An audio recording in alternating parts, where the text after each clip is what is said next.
दोस्तों, अगर आप बारिश के मौसम में टमाटर की खेती करने जा रहे हैं लेकिन डर रहे हैं कि पौधे गल न जाएं, बीमारी लग जाएगी और उत्पादन नहीं मिलेगा, तो आज का यह वीडियो आपके लिए बहुत ही महत्वपूर्ण होने वाला है। क्योंकि इस वीडियो में हम आपको बताने वाले हैं कि बरसात में लगाने के लिए सबसे बढ़िया वैरायटी कौन सी है जिससे आप बहुत अच्छा उत्पादन निकाल सकते हैं। 5 वैरायटी आपको हम बताएंगे, साथ ही साथ उनकी पूरी डिटेल में जानकारी बताएंगे और रोग प्रतिरोधक क्षमता और साथ में ऐसा खेती करने का तरीका जिससे बारिश में भी आपको जबरदस्त उत्पादन मिलेगा।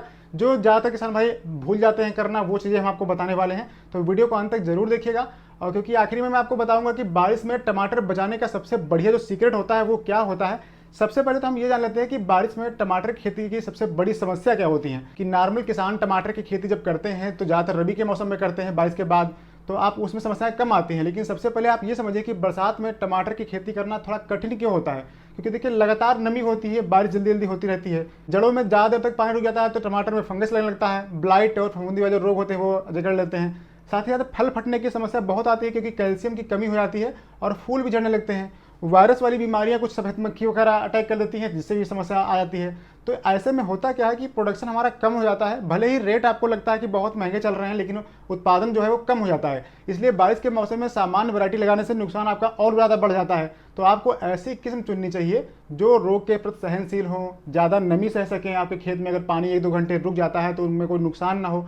साथ ही साथ जो फल बने वो मजबूत बने और लगातार उनमें तुड़ाई चलती रहे, लगातार फल आपको मिलते रहें। तो इस तरीके से ऐसी वैरायटी आपको चुननी चाहिए। अब देखिए, जो सबसे बढ़िया वैरायटी की हम बात कर लेते हैं तो टमाटर की 5 ऐसी वैरायटी हम आपको बताने जा रहे हैं जो हमारे यहाँ लोग किसान भाई लगाते हैं और बहुत अच्छा उत्पादन भी निकालते हैं। देखिए, बरसात में लगाने के लिए सबसे बढ़िया जो वैरायटी रहती है जिसका सीड भी थोड़ा सस्ता मिलता है वो है अर्का रक्षक। अगर आप इसको लगाते हैं तो इसके बहुत सारी विशेषताएं हैं। ये रोगों के प्रति सहनशील ज़्यादा होती है और इसके जो फल होते हैं वो सख्त होते हैं और चमकदार भी दिखते हैं। जब आप मार्केट में ले आते हैं तो चमकदार फल मिलते हैं। साथ ही साथ वजन 80 से 100 ग्राम के आसपास बीच में होता है। और अगर ट्रांसपोर्ट के लिए आप बढ़िया वैरायटी ढूंढ रहे हैं तो ये वैरायटी काफ़ी अच्छी है। अभी 2-3 साल पहले हमारे लोग किसान भाई लगाते थे, लेकिन जब से ये हाइब्रिड वैरायटी थोड़ा और ज़्यादा उत्पादन वाली आ गई तब से इसको थोड़ा लोगों ने कम लगाना कर दिया है और बरसात में भी इसमें अच्छी सेटिंग हो जाती है फलों की। तो लेकिन सबसे और जो अच्छी वैरायटी वो हम आपको बता देते हैं। बरसात के दिनों पर टमाटर के सबसे बढ़िया पैदावार देने वाले टमाटर की जो टॉप 5 वैरायटी हैं उनमें हम आपको बता देते हैं, जिनको आप जून, जुलाई और अगस्त, सितंबर तक लगा सकते हैं आसानी से। बहुत ही अच्छा है। सबसे पहली वैरायटी देखिए परी है। बीएसएफ कंपनी की जो परी आती है वो ज़्यादातर एमपी में बहुत बड़े एरिया में लगाई जाती है, तो आप परी को लगा सकते हैं और बहुत ही अच्छा इसका जो रेट है मंडी में इसका टमाटर का वो फल का मिलता है। इसके अलावा जो सेमिनिस की अभिलाष आती है वो भी आप लगा सकते हैं, उसको भी हमने कई बार लगाया है और बहुत अच्छी इसमें ग्रोथ होती है, बहुत बढ़िया ब्रांचिंग होती है और फल भी बहुत ज़्यादा सेटिंग होती है। ज़्यादा पौधे की हाइट भी नहीं होती है, लगभग पौधे की हाइट मान लीजिए कि 2.5 से 3 फीट जाती है। इससे ऊपर इसके पौधा जल्दी बढ़ता नहीं है क्योंकि फल लोड होने लगते हैं, फिर ये धीरे थोड़ा नीचे की तरफ झुक जाता है। इसके अलावा आप सिंजिंटा कंपनी का एक अयान वैरायटी है वो आप लगा सकते हैं। बहुत ही अच्छा प्रोडक्शन है, फलों का साइज भी बहुत अच्छा आता है उसका, तो आप अयान को लगा सकते हैं। और सिंजिंटा कंपनी का ही एक साहो आता है, साहो को तो आप पूरा साल कभी भी लगा सकते हैं, बहुत ही अच्छा प्रोडक्शन इसमें आता है।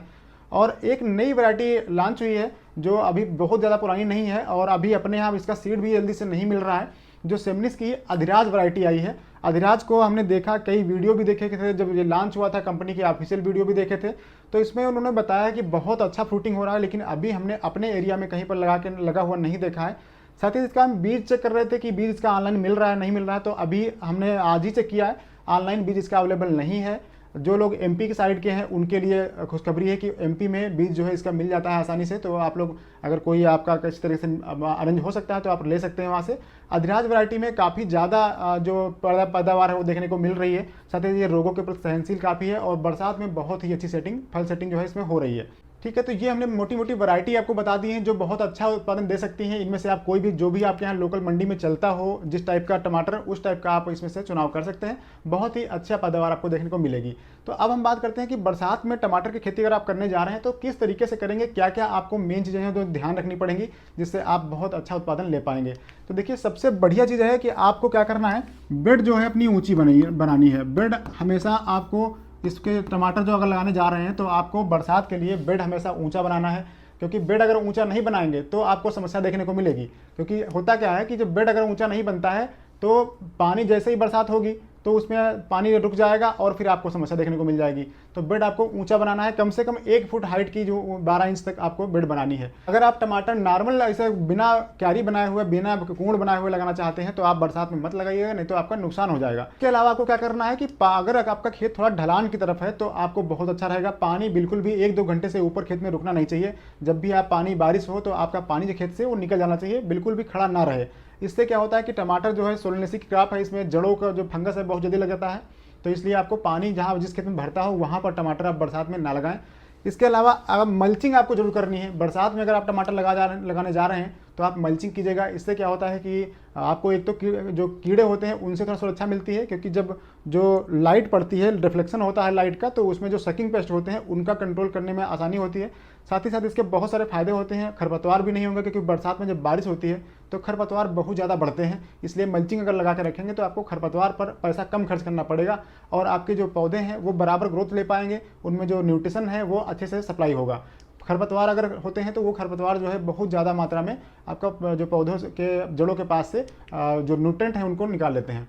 इसके अलावा आपको क्या करना है, सिल्वर कलर जो मल्चिंग का होता है वो ऊपर रखना है और ब्लैक वाला नीचे रखना है। जाड़े में जब होता है तब आपको ब्लैक ऊपर रखना होता है और नीचे आपको सिल्वर रखना होता है। बात यह है कि इससे फल बहुत आपको अच्छे मिलते हैं, फलों में जो फंगस लगता है नीचे से वो नहीं लगता है और जड़ों में नमी पर्याप्त मात्रा में बनी रहती है। डायरेक्ट जो है धूप पौधों की जड़ों के पास नहीं पहुंचती है, जिससे ग्रोथ जो है बहुत अच्छी मिलती है। पौधों के जो आप डिस्टेंस रखेंगे तो डिस्टेंस को आपको ध्यान रखना है कि पौधों में बरसात में पौधे जो है नाइट्रोजन, बारिश में होता है, जो बारिश का पानी होता है उसमें नाइट्रोजन की मात्रा होती है, इसलिए ग्रोथ ज़्यादा होती है पौधों की। तो आपको पौधों में पर्याप्त दूरी बना के रखनी है। अगर आप पौधे बहुत घने लगा देंगे, पास पास लगा देंगे, तो आपको फल सेटिंग में दिक्कत आएगी, आपके पौधों में ज़्यादा फल सेटिंग नहीं हो पाएगी।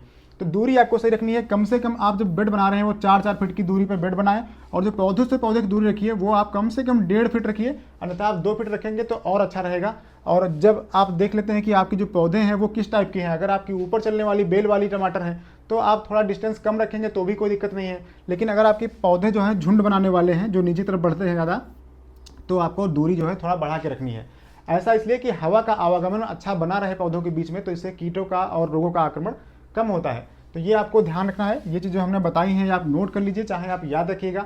और इससे रोग प्रबंधन करने में भी आसानी होती है। जब आप स्प्रे देते हैं, बढ़िया स्पेसिंग रहेगी तो स्प्रे करने में भी दिक्कत नहीं होती है, क्योंकि बरसात में फफूंदी का अटैक बहुत ज़्यादा होता है। जो फंगस होता है उसका आपको समय समय पर जल्दी जल्दी स्प्रे देना पड़ता है, तो स्प्रे देने में भी दिक्कत नहीं होती है। आपको मशीन लेके अगर पीठ पे लाद के जा रहे हैं तो आपको कोई समस्या ना हो। और अगर आप बरसात में टमाटर खेती करने जा रहे हैं तो आपको कुछ चीज़ें हम बता दे रहे हैं जो आपको ध्यान रखना है कि आपको कुछ जो टेक्निकल है फंगीसाइड वो आपको अपने पास रखने हैं, नहीं तो आप दुकान के सहारे रहेंगे, बीज भंडार के सहारे रहेंगे तो आप नहीं बचा पाएंगे अपने खेत को। तो आपको यहाँ पर क्या रखना है, एक तो जैसे साफ आता है इसको आप अपने पास रखिए, साफ पाउडर यूपीएल का आता है। रिडोमिल गोल्ड ये आप अपने पास रखिए, ठीक है, रिडोमिल हो गया। इसके अलावा एलिएट आता है, इसको आप अपने पास रखिए क्योंकि ये बहुत अच्छे फंगीसाइड काम करते हैं। साथ ही साथ आप एमी स्टार टॉप रख सकते हैं। ये जो अगर फंगीसाइड आपने पास रख लेते हैं तो आपको बहुत अच्छा देखने को मिलेगा, कंट्रोल आप जल्दी से कर पाएंगे। अगर आप जब अपने खेत में रोग लग जाएगा तब आप दुकान पर जाएंगे, उसके बाद लेके आएंगे तो उसमें समस्या होती है, फिर आप समय पर जो है कंट्रोल नहीं कर पाएंगे। तो इतना आपको रखना है। साथ ही साथ एक अच्छी क्वालिटी का आपको स्टिकर रखना है अपने पास। स्टिकर आप ध्यान रखिएगा कि ये स्टिकर पर हम जल्दी वीडियो बनाएंगे कौन सा सबसे अच्छा है ट्रायल के रूप में। तो ये आपको स्टिकर रखना है जब भी आप स्प्रे करें, चाहे आप कोई इंसेक्टिसाइड मिला रहे हो या फिर आप फंगीसाइड कुछ भी आप स्प्रे कर रहे हैं, तो बरसात में स्टिकर आपको डालना ही डालना है। नहीं तो क्या होगा कि आपने डाला और आधे घंटे के बाद बारिश हो गई तो स्टिकर नहीं पड़ा था, तो आपका सारा का सारा पैसा वेस्ट हो जाएगा। तो इसलिए ये चीज़ आपको ध्यान रखनी है। किसी भी कंपनी का आप लेके रख लीजिए, इसका वीडियो जल्दी आ जाएगा। अभी आप काम चला लीजिए, हम आपको बता देंगे 2-4 अच्छे वो आप ले सकते हैं। इसके बाद बात करते हैं कि कीट में सबसे ज़्यादा देखिए बरसात में सबसे ज़्यादा सफ़ेद मक्खी का आक्रमण होता है, हरा तेला वगैरह आता है। तो सफ़ेद मक्खी का आपको नियंत्रण रखना है। नियर बाय मिल जाता है सफ़ेद मक्खी के लिए, वैसे डाइफेंथुरान बहुत अच्छा काम करता है, वो आप यूज कर सकते हैं। और एसिटामिप्रिड आता है वो भी बहुत अच्छा काम करता है, तो वो आपको स्प्रे करना पड़ेगा। अब हम बात कर लेते हैं, इसको हम डिलीट कर देते हैं थोड़ा और उसके बाद हम बात करते हैं। यहाँ पर देखिए इतना हम इसको डिलीट कर दे रहे हैं। अब देखिए बरसात में आपको स्टेकिंग जरूर करनी है। अगर आप बांस तार नहीं लगाएंगे तो पौधे नीचे ज़मीन पर गिर जाएंगे, तो वहाँ पर फंगस बहुत तेज़ी से आता है, आप अपनी फसल में फंगस को कंट्रोल नहीं कर पाएंगे। इसलिए आपको स्टेकिंग जरूर करनी है, चाहे आपकी वैरायटी ज़्यादा बढ़ने वाली हो या ना हो, आपको बांधना जरूर है। आपको छोटे छोटे खूंटे लगाने हैं अगर छोटी वैरायटी है, नहीं तो अगर बंधाई आपको करना ही करना है। पौधों को आपको ऊपर चढ़ाना ही चढ़ाना है, नहीं तो अगर ज़मीन के टच में रहेंगे पौधे तो आप फंगस को कंट्रोल नहीं कर पाएंगे और आपकी फसल जो है वो खराब हो जाएगी। उत्पादन ज़्यादा नहीं निकलेगा, वैसे भी कम निकलता है उत्पादन बरसात के सीजन में, और अगर आप देखरेख नहीं करेंगे तो आपकी फसल और कम होगी, तो आपको नुकसान लग जाएगा। फिर फर्टिलाइजर की हम बात कर लेते हैं एक बार, कि आपको फर्टिलाइजर, जैसे हम बेसल डोज की बात नहीं कर रहे हैं, जैसे आप नॉर्मल खेत तैयार करते थे, जैसे आप टमाटर के रबी के लिए करते हैं, सेम वैसे ही आपको खेत की तैयारी करनी है, बेड बनाने हैं। उसके बाद आपको फर्टिगेशन कैसे करना है, क्या ध्यान देना है, वो हम आपको बता दे रहे हैं।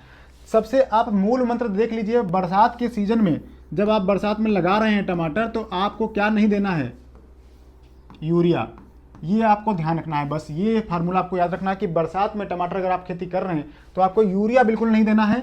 यूरिया की कमी कैसे पूरी होगी वो हम आपको बता दे रहे हैं, लेकिन यूरिया तो देना ही नहीं है, क्योंकि यूरिया आप देंगे आपके पौधों में वेजिटेटिव ग्रोथ इतनी ज़्यादा हो जाएगी कि फूल आने का नाम नहीं लेंगे। और जो डंठल होते हैं, जैसे यहाँ पर पत्ती निकल रही है, यहाँ पर पत्ती निकल रही है, तो इसके जो बीच की दूरी होती है ये आपकी बढ़ जाएगी, ये लंबी से होगी, फिर यहाँ पत्ती निकलेंगी। तो यहाँ जो बीच में टेंड्रिल, ये जो इसका स्टेम होता है, यहाँ पर कोई फूल और फल आपको देखने को नहीं मिलेंगे। फूल फल हमेशा पत्ती के पास से निकलते हैं, तो इसको आपको कंट्रोल करके रखना है। इसके लिए आपको यूरिया अपने खेत में नहीं देनी है, ठीक है। ये आप समझ गए, हमने जो बताया आपको। इसके बाद इसकी पूर्ति कैसे करनी है, तो देखिए शुरुआत में आपको क्या करना है, आपको चलाना है 19-19-19। इसमें यूरिया नाइट्रोजन है ये पूरी करेगा, कैल्शियम नाइट्रेट ये पूरा करेगा। इन चीज़ों को आपको चलाना है अपने खेत में। और बरसात में एक चीज़ और आप ध्यान रखिएगा कि मैग्नीशियम आपको जरूर देना होता है, चाहे आप स्प्रे में दीजिए, चाहे आप ड्रिप में दीजिए, कैसे भी देना है आपको दीजिए। साथ ही साथ ह्यूमिक एसिड, ये जड़ों के विकास के लिए बहुत ज़रूरी है, तो आपको ह्यूमिक भी जरूर देना है। आप 250 ग्राम या 250 ml लिक्विड वाला मिल जाता है, जो भी आप दे सकते हैं वो आप दीजिएगा। और बरसात में पोटास की मात्रा थोड़ी ज़्यादा लगती है, तो आपको 0050 जो पोटेशियम आता है वो आपको देना है, चाहे स्प्रे में दीजिए।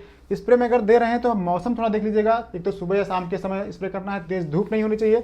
साथ ही साथ जब आप स्प्रे कर रहे हैं तो उस समय आप देखिएगा कि बरसात जो है कम से कम 1-2 घंटे तक ना हो, तो आपका स्प्रे काम करेगा बहुत अच्छा, ठीक है। इसके अलावा आपको क्या करना है, बरसात में कैल्शियम की कमी पौधों में बहुत जल्दी होती है, क्योंकि बराबर नाइट्रोजन मिलता रहता है बारिश के पानी से, इसलिए आपको हर 15 दिन में एक बार आपको कैल्शियम का स्प्रे करना है। बोरान का भी कर सकते हैं, बोरान का तो जब फ्रूटिंग होगी, जब फल बन रहे होंगे, जब फ्लावर निकल रहे होंगे, तब आपको 15 दिन में एक बार करना है। लेकिन आपका तुड़ाई तक आपको ये जो करना है, कैल्शियम का स्प्रे आपको करते रहना है, जब तक आप लगातार हार्वेस्टिंग करते रहेंगे, जब तक आपकी फसल बूढ़ी ना हो जाए, तब तक आपको बराबर 15 दिन में एक बार आप कैल्शियम का इस्तेमाल करते रहेंगे। तो शाइनिंग बनी रहेगी, ब्लॉसम एंड रॉट जो डिजीज होती है वो नहीं आएगी, और आपकी फसल चमकदार रहेगी। मंडी में आप ले जाएंगे तो सबसे अच्छा आपको दाम देखने को मिलेगा। तो दोस्तों ये था टमाटर की बरसात में खेती करने का सबसे बढ़िया तरीका। अगर आपको यह जानकारी उपयोगी लगी हो तो इस वीडियो को लाइक और शेयर जरूर कीजिए, चैनल को सब्सक्राइब कर लीजिए, और कमेंट करके बताइए कि आपकी क्या क्वेरी है, आप क्या करने जा रहे हैं, टमाटर कौन सी वैरायटी लगाने जा रहे हैं, आप लोग कमेंट जरूर कीजिएगा। और कोई जानकारी आपको और चाहिए तो आप लोग कमेंट जरूर कीजिएगा। चलिए मिलते हैं अगली नए ऐसी वीडियो, तब तक के लिए नमस्कार, जय हिंद दोस्तों।